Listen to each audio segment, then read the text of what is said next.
sur mesure. Seydi Diouf, président de la Fédération sénégalaise de handball. Oui, absolument. C'était la deuxième fois dans l'histoire du handball sénégalais qu'une sélection nationale participait au championnat du monde. En l'occurrence ici, il s'est agi de la sélection féminine qui, en 2019 déjà, au Japon, à Kumamoto, avait participé pour la première fois au championnat du monde, avait fait un parcours qui nous a valu les satisfactions de la Fédération internationale et de la Confédération africaine. Göteborg a été notre deuxième participation. Et sur cette deuxième participation, le Sénégal a atteint le second tour. La première participation, on était éliminés dès le premier tour, mais ici, nous étions avec l'Angola les deux seuls pays africains qualifiés pour le second tour. Et le Sénégal à Göteborg avait laissé l'image d'une équipe assez forte, qui avait beaucoup travaillé et qui a même créé des problèmes avec beaucoup de pays, à beaucoup de sélections qui se sont retrouvées au tour principal, qui se sont retrouvées en quart et en demi. Je rappelle que sur cette compétition-là, le Sénégal a croisé en premier match la Croatie. Et jusqu'en fin de jeu, le Sénégal dominait la Croatie. Et c'est à la fin, sur la dernière action, que la Croatie avait égalisé. Le Sénégal a rencontré à Göteborg aussi la Suède, pays organisateur devant son public, et lui a tenu tête pendant presque 50 minutes sur les 60 que dure le match de handball. Bref, nous avons pu démontrer face à la Hongrie, face à l'ensemble de nos adversaires, battu la Chine, battu également le Cameroun, ce qui nous a permis réellement de faire un pas important, même du point de vue du ranking global, du classement général de cette compétition. Le Sénégal était, avec l'Angola, les premières équipes africaines sur le classement général. Et donc, c'est vraiment une belle image que le handball sénégalais a laissé à Göteborg. Et ça, le témoignage de tous les acteurs était assez éloquent. Oui, nous avons été satisfaits de la performance indienne, quand bien même quand on va dans une compétition, c'est d'aller le plus loin possible. Mais vous savez, jusqu'à présent, et il faut le connaître avec beaucoup d'humilité, il y a encore un fossé entre ce qui se fait en Europe, ce qui se fait dans certains pays latino-américains et ce qui se fait encore en Afrique. L'Afrique et l'Asie sont encore plus ou moins à la traîne, à l'exception, bien entendu, quand je dis l'Asie, la Corée du Sud, le Japon, c'est des pays qui ont l'habitude d'être dans ces grandes compétitions. Par contre, pour ce qui concerne l'Afrique, c'est toujours les mêmes qui partent. Pendant longtemps, c'était l'Angola, ensuite la RDC, le Cameroun, aujourd'hui le Sénégal. Il y a eu la Tunisie à un moment également.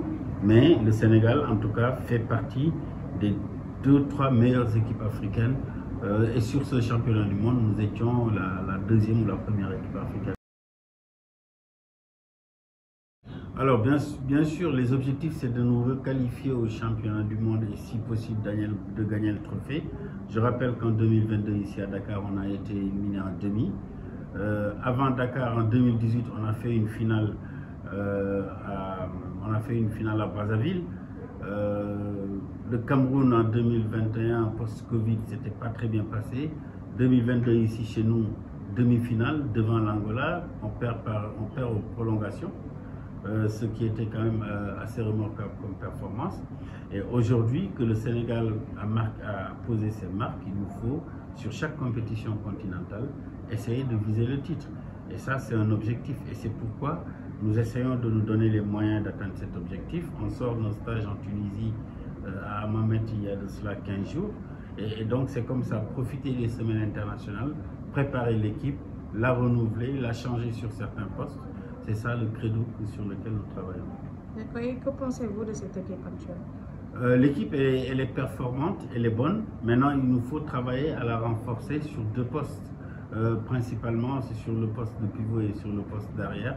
C'est à ce niveau-là que nous devons, surtout sur la base arrière, faire des efforts. Et donc, nous sommes en discussion avec certains athlètes qui vivent en Europe, en France et en Espagne, pour essayer de voir comment renforcer le groupe que nous avons. Mais la base de l'équipe, elle ne change pas. La base de l'équipe, elle est là depuis quelques années. C'est des filles qui se connaissent très bien. Et au fur et à mesure qu'on fait des stages, on insère dans le groupe de nouvelles joueuses pour leur permettre de découvrir la tanière et de découvrir les habitudes de jeu, la philosophie de jeu de la sélection. Et quels sont les chantiers, étant donné que vous voulez remporter la médaille d'or? Le chantier, c'est avoir les moyens de faire des stages. Il n'y a pas de solution. On ne peut pas aujourd'hui, sur les compétitions comme ça, se limiter à faire un stage 15 jours avant la compétition. Si vous le faites, vous n'aurez aucun résultat. Aujourd'hui, les pays qui nous environnent ont vu ce que le Sénégal est en train de faire. La Guinée est sur la même trajectoire que le Sénégal en faisant des stages répétitifs. Aujourd'hui, nous avons 5 semaines internationales sur l'année et nous devons profiter au moins pour faire, avant le stage pré-CAN, nous devons au moins faire 2 stages. On en a fait un, là, financé par la fédération, il y a de cela 15 jours en Tunisie, où nous avons eu un tournoi entre la Tunisie, l'Algérie et le Sénégal, que le Sénégal a remporté. Il nous faut préparer la prochaine semaine internationale. Elle peut être en juin, si les autorités du ministère des Sports nous accompagnent. En tout cas, nous sommes dans cette trajectoire-là et nous nous battons pour avoir les moyens d'organiser nos stages, parce que c'est à travers les stages qu'on peut fluidifier le jeu de l'équipe, que l'entraîneur peut avoir son groupe, voir les nouvelles, voir qui doit être retenu sur la liste. Mais si on le fait sur le tard, 15 jours après la compétition, c'est clair qu'on pourrait avoir des difficultés. Mais j'espère qu'avec l'actuelle équipe dirigeante du ministère des Sports, que ces difficultés ne seront pas en face de nous. On travaille à ça. Vous savez, dans des compétitions comme ça, il ne faut jamais jurer de rien. Je veux dire, c'est des matchs qui se jouent à rien du tout. Ici, on perd. L'Angola nous mène de 5 buts, on remonte. Après, on égalise. On a la balle de match. On aurait pu, sur les 10 dernières secondes, 17 dernières secondes, convertir la balle de match à égalité. Malheureusement, notre meilleure joueuse part à l'attaque et perd la balle. On va en prolongation. L'Angola nous bat. On a été au TQO. On était sur les mêmes scénarios. Ces derniers matchs. Dernière action de jeu, l'Angola nous met un but, alors que voilà, on était à 20-20. Donc voilà, c'est vraiment des choses qui se jouent à des détails. Et ce qui est important à travers ces stages et ces compétitions auxquelles nous participons, c'est que ça aide les filles aussi à s'aguerrir davantage, à gagner en expérience et à comprendre. Et aujourd'hui, les filles du Sénégal ont démontré que l'Angola n'était pas un ogre insurmontable. Je veux dire, c'est une équipe qui a, c'est vrai, le meilleur palmarès africain, qui a tout gagné en Afrique, mais aujourd'hui, face à l'Angola, face au Sénégal, l'Angola se fait des soucis. Et donc voilà, l'Angola aujourd'hui préférerait jouer d'autres équipes que le Sénégal, parce que c'est avec le Sénégal qu'elle a les plus grosses difficultés. Donc voilà, le chantier, il est là. Il faut qu'on continue sur notre trajectoire. Ce qui a permis à la sélection d'en arriver là, ce sont les stages répétitifs que nous faisons. Ces stages-là ont souvent été accompagnés par le ministère des Sports, quelquefois c'est la fédération elle-même, parce que c'est des questions de principe préparatoire. Si on ne prépare pas bien l'équipe sur la durée, on ne peut pas avoir de résultats. Donc voilà, nous, aujourd'hui, on a ce chantier-là. De nouvelles autorités sont installées à la tête du département des sports.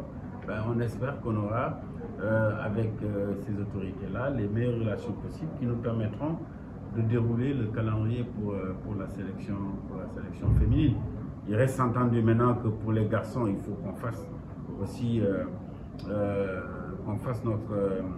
notre bilan, parce que les garçons depuis quelques années ne participent pas en compétition continentale, parce que la difficulté c'est de trouver les moyens de faire participer et les filles et les garçons, et lorsqu'il faut faire arbitrage, il faut faire l'arbitrage sur la sélection qui peut nous valoir des satisfactions. Sinon, si c'est pour amener des sélections pour en amener, dans un contexte d'un pays qui a aussi une multitude de priorités, au moment où il nous faut financer notre championnat national, au moment où nous devons travailler sur la mise en place de nos académies, je pense que ça fait beaucoup de chantiers. Et donc, à des moments, il faut dégager des priorités parce que même si le ministère des Sports nous soutient à 200%, à un moment aussi, il faut faire des arbitrages internes à la fédération.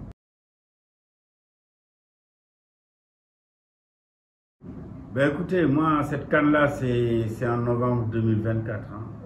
Beaucoup de choses maintenant peuvent se passer parce que la presque totalité de nos joueurs sont professionnels, ne jouent pas ici. Il y en a 2 ou 3 qui sont ici au Sénégal, notamment des gardiennes. Mais quand vous regardez qu'une année, juin, le championnat en Europe s'arrête, les filles seront en vacances sur le mois de juillet avec une reprise au mois d'août et une reprise du championnat au plus tard en début septembre. Alors, entre septembre et novembre, on croise les doigts, on ne veut pas avoir de blessés. Mais c'est une période de reprise. Et la période de reprise, souvent, elle est délicate parce que les gens reviennent de vacances.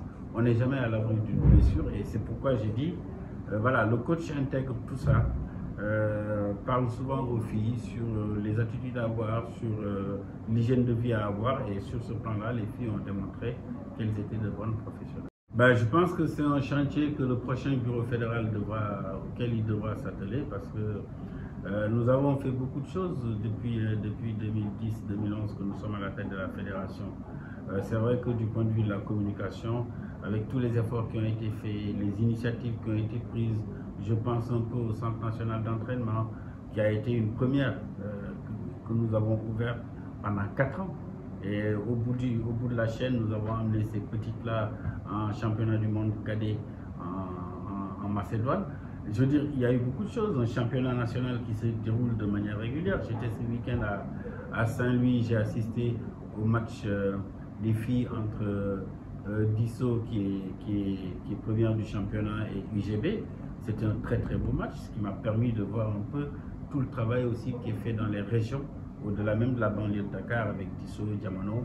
C'est aussi les régions qui sont en plein émulsion. Et donc ça, il faut encourager ces dynamiques-là. C'est pourquoi je me suis déplacé pour y aller. Donc maintenant, il faut qu'on rende visible tout ce qu'on est en train de faire. Je pense qu'on est une des rares fédérations qui organise un championnat avec une prise en charge partielle du transport des équipes. Chaque fois qu'une équipe se déplace dans le cadre du championnat, la fédération prend 50% de son transport. Il n'y a pas beaucoup de fédés qui font ça. Nous le faisons parce que nous comprenons les difficultés auxquelles sont confrontés les dirigeants des sections handball dans les différents clubs, y compris dans les clubs pluridisciplinaires, où la tendance est d'accompagner beaucoup plus le football que les autres disciplines annexes. Donc voilà, je pense qu'il y a un travail qui doit être fait. Dans la gouvernance aussi, je pense qu'il faut qu'on rende visible. Là, on sort d'un championnat d'Afrique des vainqueurs de coupe. Et la délégation de la Confédération africaine qui était sur ce championnat, sur cette Coupe d'Afrique des vainqueurs de coupe, comportait 5 Sénégalais. Une paire d'arbitres internationaux, Abdou Faye et Fadel Diop, le médecin de la compétition, Dr Sorno Dioum, l'event delegate de la compétition Aïssa Sital et le statisticien Chérif Ndiaye. Ça veut dire que du point de vue même de l'organisation de la Fédé, de la présence des acteurs de la fédération au sein des instances continentales, les choses sont en train de bien bouger. Le Sénégal se positionne davantage. Moi-même, je suis au conseil d'administration de la CAB.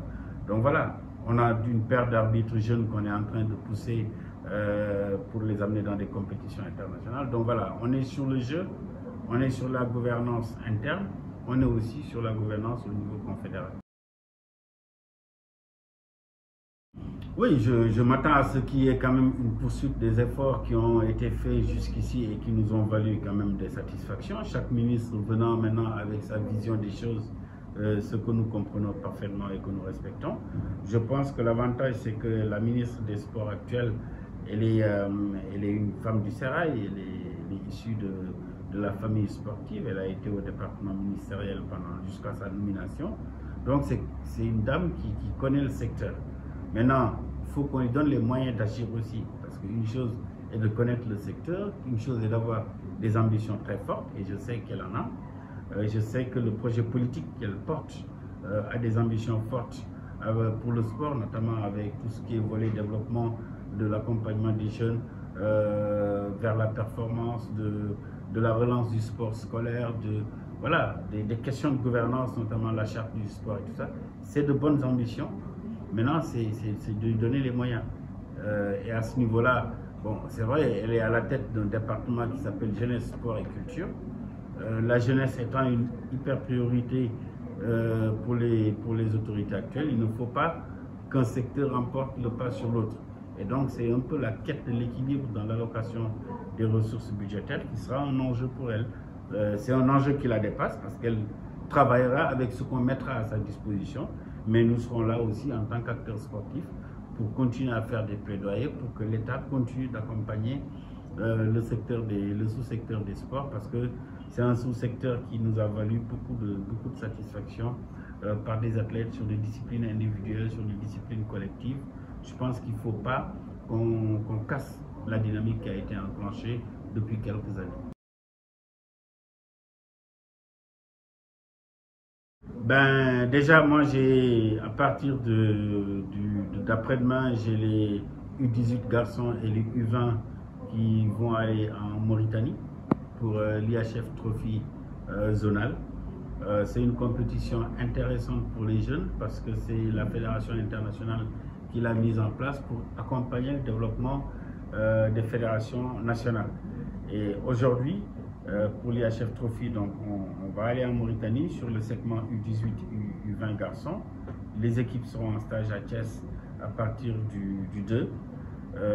Il faut qu'on les encourage avec les techniciens, la direction technique, encourager tout le monde, leur dire que leurs aînés ont gagné plusieurs fois l'IHF Trophy zonal pour se retrouver en IHF Trophy continental. Et même chez les juniors filles, on a fait l'IHF Trophy zonal, continental, et on a été jusqu'à l'IHF Trophy mondial où le Sénégal s'était classé 4e ou 5e en 2015 en Bulgarie.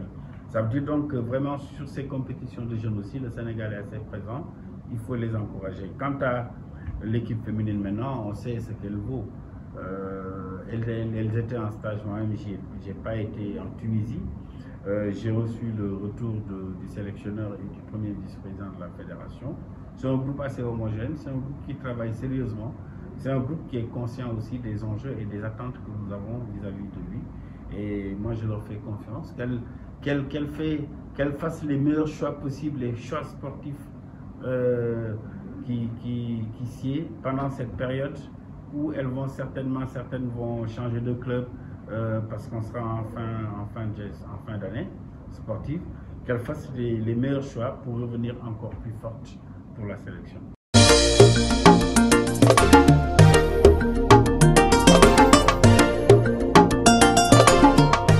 Dakar 24 Info, l'information sur mesure.